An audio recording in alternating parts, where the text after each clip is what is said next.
Everyone in the diner feared the Hells Angels biker until a limping 70-year-old woman asked him one simple question. The diner was almost empty that afternoon on Route 66. Dust clung to the windows, and the smell of coffee hung heavy in the air. A group of Hells Angels bikers sat in a corner booth. Leather jackets, tattoos, and road-worn faces telling stories without words. Most people avoided them. Most people, except her.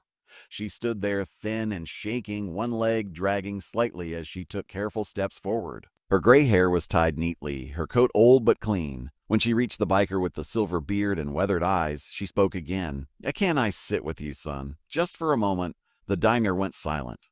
The biker glanced around, then pulled out the chair beside him. "Of course, ma'am," he said gently. "You don't have to ask." She sat down slowly, wincing as she eased herself onto the seat. For a moment, she just breathed.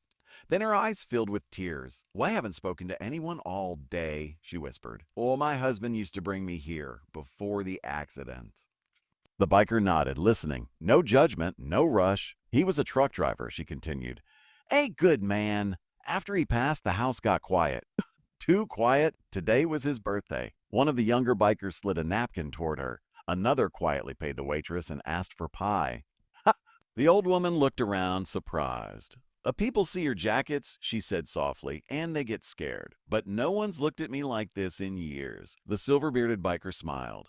People see my bike," he replied, "and forget I'm just a man who misses his family too." She told them about her limp, how it came from working 30 years in a factory standing on concrete floors so her kids could go to college. How one moved to London, another to Texas, and F1 calls became shorter every year. Then she reached into her purse and pulled out a small, worn photograph. "Oh, that's him," she said, pointing to a young man in uniform. "A Korea. He came back quieter, but kinder." The bikers leaned in, respectful. One of them saluted without thinking. When it was time for her to leave, the silver-bearded biker stood and offered his arm. He walked her to the door, step by careful step. Outside, the engines roared to life. She turned back, eyes shining.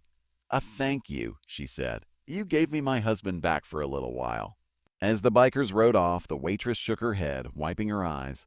That day, on an empty highway diner, a limping 70-year-old woman reminded a group of feared men.